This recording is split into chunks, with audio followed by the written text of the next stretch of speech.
असं आहे की पुणेगाव दरसवाडी डोंगरगाव हा जवळजवळ 150 किलोमीटरचा कॅनॉल आहे।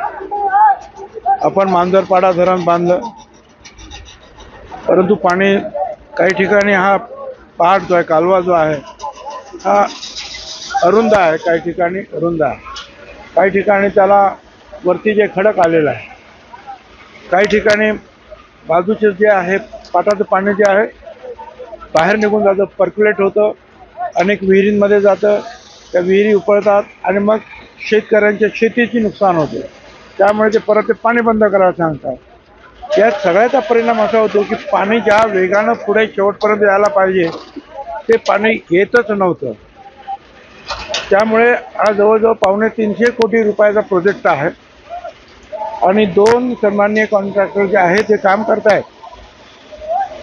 ते असे जे पेवर्स वगैरे जे आहेत, या मशीन्स जे आहेत ते कोणी 6 टीम, कोणी 7 टीम, अशा पुणेगाव दरसवाडी एक भाग आणि दरसवाडी डोंगरगाव हा दुसरा भाग, अशा 2 भागामध्ये जे आहेत हे 2 एजन्सीज काम करत आहेत आणि त्यांनी अशा प्रकारच्या ज्या 6-6, 7-7 टीम लावलेल्या आहेत।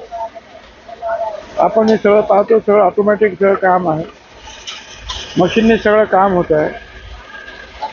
अतिशय इंच सेंटीमीटर हे सगळं ताऊन सुराखून जे आहे कुठेही कमी जास्त होणार नाही, व्यवस्थित काम होईल हे पाहिलं जात आहे।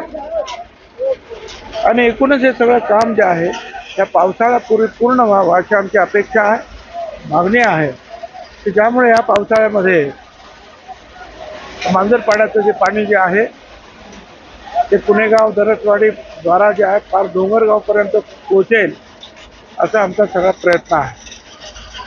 सगळेच लोक कामाला लागलेले आहेत आणि ज्या मेहनतीनं आमचे अधिकारी आहेत, एजन्सीचं काम करणाऱ्या टीम्स आहेत, आमचे कार्यकर्ते आहेत, या उत्साहाने काम करतात हे पाहता लवकरच आम्हाला जे वाटतं ती स्वप्नपूर्ती होईल असं वाटतं।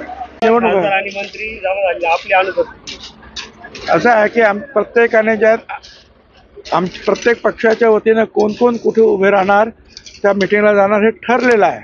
त्याप्रमाणे नाशिकची मिटिंगला जे आहेत आमचे आमदार जे आहेत बनकर, दिलीप बनकर हे उपस्थित राहणार आहे। प्रत्येक ठिकाणी अशा नेमणुका झालेल्या आहे प्रत्येक पक्षाच्या वतीनं। जे असतो माझ्या पतंग उत्सवाला, मकर संक्रांतीला सर्वांना शुभेच्छा मनपूर्वक। तुम्ही कधी उडवणार? आता आमचा राजकीय पतंग जे आहे हे लोकसभेचा 2-4 महिन्याने उडेल आणि आणखी त्याच्या 4-5 महिन्याने जे आहे विधानसभेचा पतंग उडेल तोपर्यंत। आणि हे जे सगळे पतंग जे आहेत त्या पतंगाला दोर पुरवणारे जे आहे येवला लासलगावचे मतदारसंघ असणार आहेत, लोक असणार आहेत, तो त्या आमच्या पतंगाला जे आहे दोर पुरवित राहील। बाकी जे आहे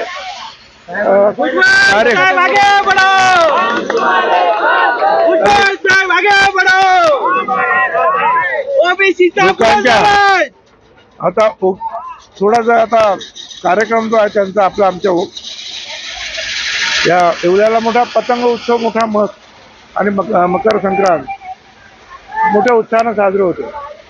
रात्रीचं सुद्धा रात्रभर जे आहे गाणी सुरू असतात, पतंग रात्रीचे उडवले जातात, फार आनंदाने हा सण साजरा होत असतो। थोडा वेळ जे आहे मी उद्या त्या उत्सवामध्ये सहभागी होणार आहे। मुंबईचं पतंग कापण्यासाठी अनेक जण पुढे येत आहेत।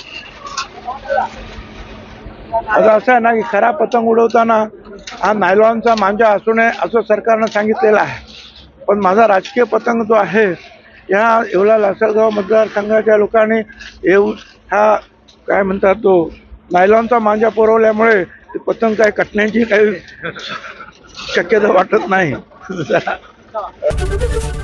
एबीपी माझा, उघडा डोळे बघा नीट।